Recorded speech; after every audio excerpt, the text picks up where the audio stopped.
Howdy y'all, Dean Stilly here from the official home of unofficial Grateful Dead and music news, reporting on Chula Vista. The band's out there close to the Mexican border.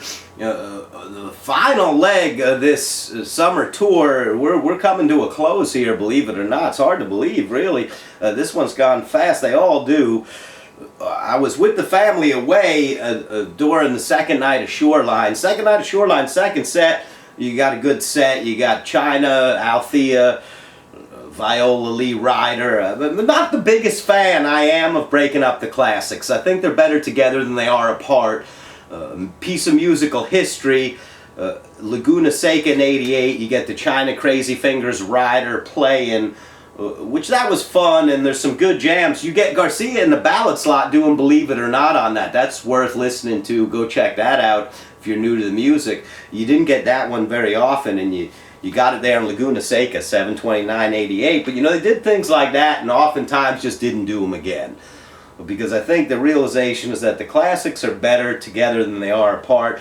The Help Slip Fire in Boston '91, everybody, you know, was very happy about. If you ask me, Franklin's belongs there, no matter what else you play. But anyway, who the hell cares? It's just, it's all Grateful Dead music, and for that we're grateful. Chula Vista gets started, and we get the Hell in the Bucket to open up the show. It makes perfect sense because the temperature in Chula Vista is pretty close to the temperature in Hell, so it makes perfect sense. You get the Big Boss Man next. John, fine on that tune. You know, it just seemed to me like they're not spending a whole lot of time making what was happening in the first set incredibly interesting. You get Tennessee Jed next. That one probably makes its way through the rotation a little more often than it should, but John always does a great job playing that. You get Ro Jimmy, Friend of the Devil. Friend of the Devil, Weir actually had a tasteful solo on that, which to me, whenever they clear everything out and let him step in for a solo, it's usually, there's not too much to offer, but I think his solo on Friend of the Devil was actually tasteful. He did a fine job on that. You get Birdsong next. Listen, Birdsong, Loose Lucy Birdsong to close the first. This first set is right there in line with the name of the venue. Mattress Firm Arena makes perfect sense. Take a nap. It's kind of a sleeper. But, you know, it's cool because it's 1,000 degrees there, and we don't want to lose anyone to heat stroke jamming out during the first set. So everything was played fine. You know, I didn't think there was any major hiccups. I think they sounded good on what they played. I just think it was a little bit subdued, and that's fine. You know, all different moods and stuff for different environments. So just wasn't a real rocking one, but it was everything was played just fine. The second set starts. Listen, during intermission, want to thank my pal Brian Swislow for owns Fat Ball Clothing in Humboldt for the shirts. Thanks, Brian. And his band Object Heavy kills it. So for you listening outside of, you know, Grateful Dead music, check out Object Heavy if you wanted some cool new stuff to listen to. Those guys can kill it. Well, there's some talented musicians there. So love you, Brian. You rock, man. Hope to see you soon. Check them out, Fat Ball Clothing out of Humboldt. The second set, we get started, we get Mr. Charlie, and here's, you get your infusion of hope there to get things started in the second set. Mr. Charlie is just fine. To me, it ended a little sooner than it ought to.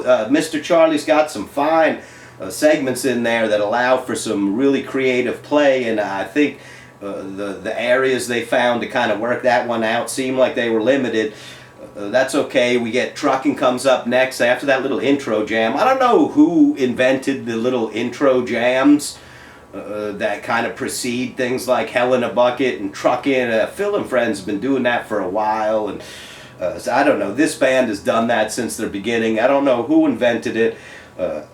To me, it's just a waste of time. Anyway, speaking of Phil, listen, Phil's hip to the hat theory. Phil plays in the backyard there at his own joint, comes out, never saw him in a hat before. He got it on backwards, and the set list was backwards hat worthy. I haven't put an ear to it yet, but we see Phil exercising the hat theory. That was a surprise. Never seen him with a lid before. He threw it on backwards and blasted a hell of a set there in the backyard at Terrapin Crossroads. Anyway, let's get back to Dead and Company here.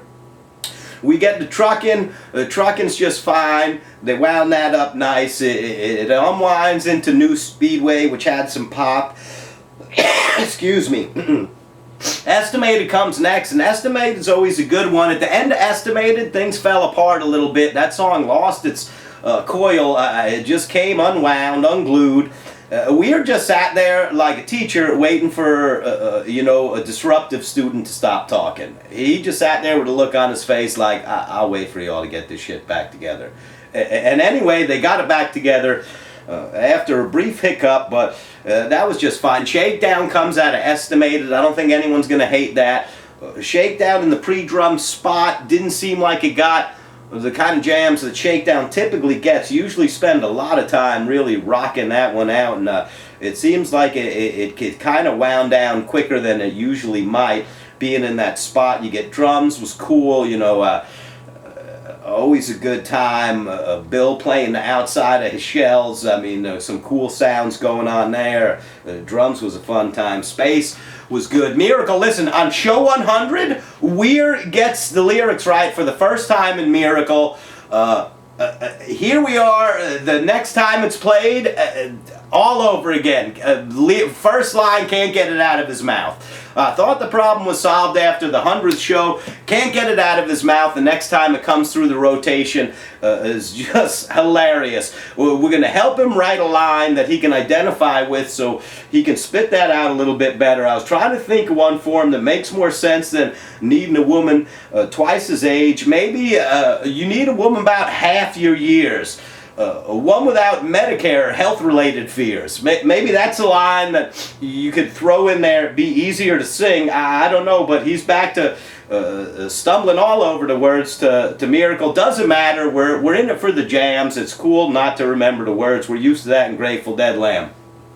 Dear Prudence comes up next. I'm damn near certain everybody likes that more than me. If I heard this band in a hotel lobby doing Dear Prudence, I'm not sure I'd stop to listen. I would just check in, and on my way to the elevator, I'd probably say, leave that song alone!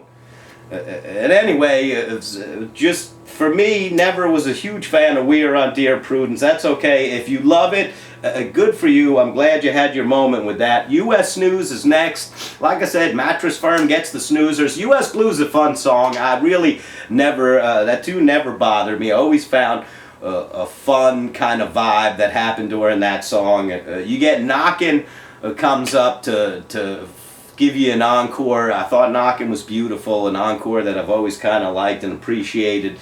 I thought Weir was, once again, Weir took a kind of tasteful solo on Knockin', so I think he was good with the guitar in his hand. I think Chula Vista was a good time. I don't think it's one I'll listen to again. I don't like, when I look at the shows, I always wonder which ones I'll listen to again, and some people will download all of them and let them take up a bunch of room on your hard drive. Sometimes I'll do that just for you know, the sake of having them. But when I look at shows that I'll listen to again throughout this tour, right now I think I'm at Riverbend, Deer Creek, Atlanta, night 2 at City, definitely night 1 at Alpine.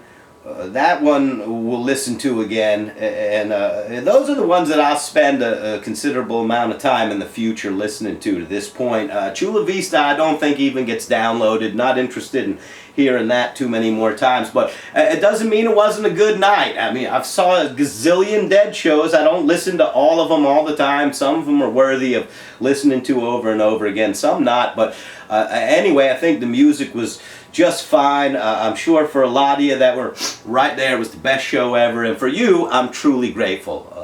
Dodger Stadium tonight, in a big stadium in LA, that should be a good one. Scarlet Fire seems to be on tap for that one, and that should be hot stuff. So anyway, we'll talk to you when we talk to you. Love you long time. See you soon.